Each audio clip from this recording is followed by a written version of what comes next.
Halo teman-teman. Setiap hari bersama kami, belajar sedikit lebih banyak pengetahuan. Pada tahun 2013, MR11 Jinping mengumumkan inisiatif Satu Sabuk, Satu Jalan.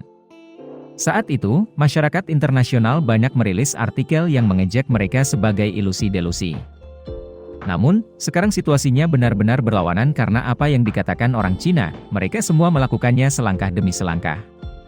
Bagian dari inisiatif itu, adalah pembangunan jalur sutra maritim. Dan rencananya dimulai dengan akuisisi sederet pelabuhan penting di dunia. Di Australia, Cina membeli saham mayoritas di dua pelabuhan penting Darwin dan Newcastle senilai hampir $1 miliar. Secara khusus, Darwin terletak sangat dekat dengan pangkalan militer AS1. Di Sri Lanka, mereka membeli 70% saham di pelabuhan Hambantota seharga $1,1 miliar. Ini adalah bagian dari alasan mengapa India sangat waspada terhadap musuh-musuhnya.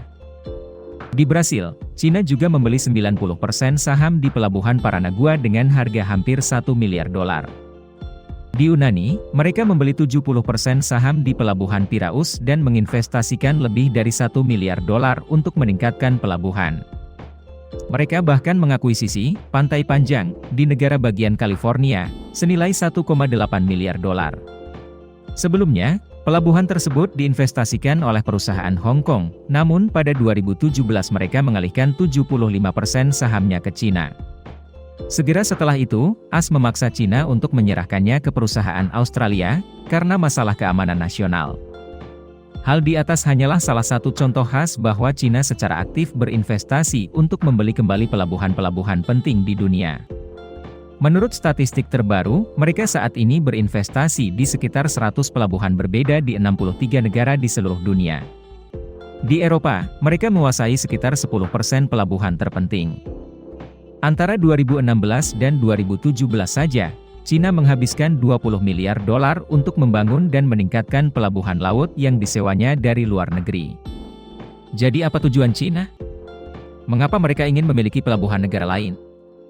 Pertama kita akan melihat dari aspek ekonomi, Cina telah menjadi eksportir terbesar di dunia selama 10 tahun terakhir. Perkiraan nilai pada tahun 2020 adalah $2,6 triliun. Oleh karena itu, jumlah barang yang mereka kirim ke luar negeri sangat besar. Eksploitasi jaringan pelayaran akan membantu mereka secara proaktif membawa barang ke pelabuhan tepat waktu, menghindari ketergantungan pada negara tuan rumah. Pada skala yang sama, pelabuhan-pelabuhan yang dibangun dan dioperasikan oleh Cina mampu menangani throughput peti kemas lebih cepat daripada kebanyakan pesaing mereka. Selain itu, industri perkapalan juga mendatangkan keuntungan besar. Alih-alih membiarkan orang lain melakukannya, mereka melakukannya sepanjang waktu untuk memaksimalkan pendapatan. Apalagi, menurut 11 Jinping, Cina ingin membangun hubungan yang lebih bersahabat dengan negara-negara tempat investasinya. Ini mungkin juga benar. Namun, beberapa peneliti menyebutnya sebagai rencana untuk mendominasi jaringan perdagangan dunia. Kontrol Cina atas pelabuhan asing memiliki kemiripan dengan kerajaan Inggris atau Portugis di masa lalu. Bantu mereka memonopoli rute pelayaran, serta memfasilitasi perdagangan dengan negara tuan rumah. Kedua, dari segi politik, Cina tidak hanya berinvestasi di pelabuhan, tetapi juga berinvestasi dalam pembangunan infrastruktur di negara tuan rumah. Selain itu, Cina secara aktif meminjamkan ke negara tuan rumah, dari mana ia dapat meningkatkan pengaruhnya. Misalnya, mereka menginvestasikan $1 miliar untuk membeli dan meningkatkan pelabuhan Piraeus di Yunani.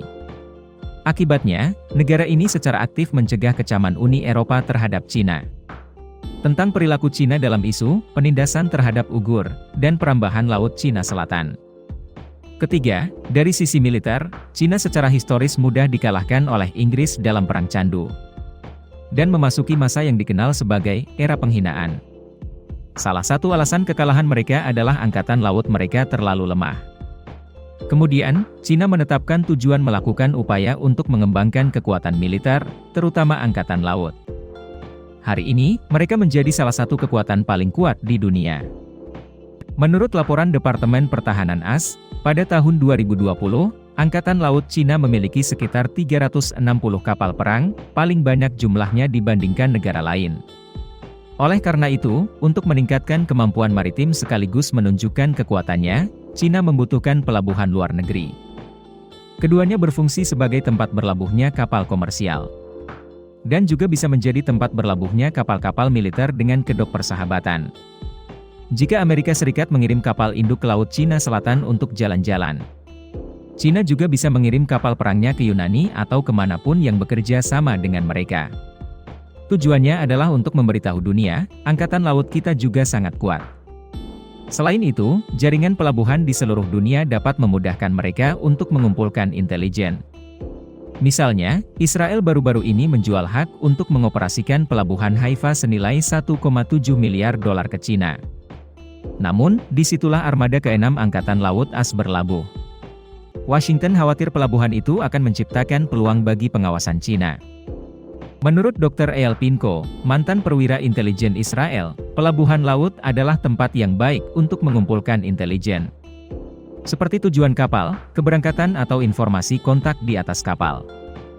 Saat ini, semua pekerjaan investasi di pelabuhan Cina sebagian besar dilakukan oleh dua perusahaan. COSCO Shipping Corporation dan China Merchant Port, keduanya milik negara. Oleh karena itu, wajar jika mereka menggunakan pelabuhan untuk mengumpulkan intelijen atau untuk tujuan militer.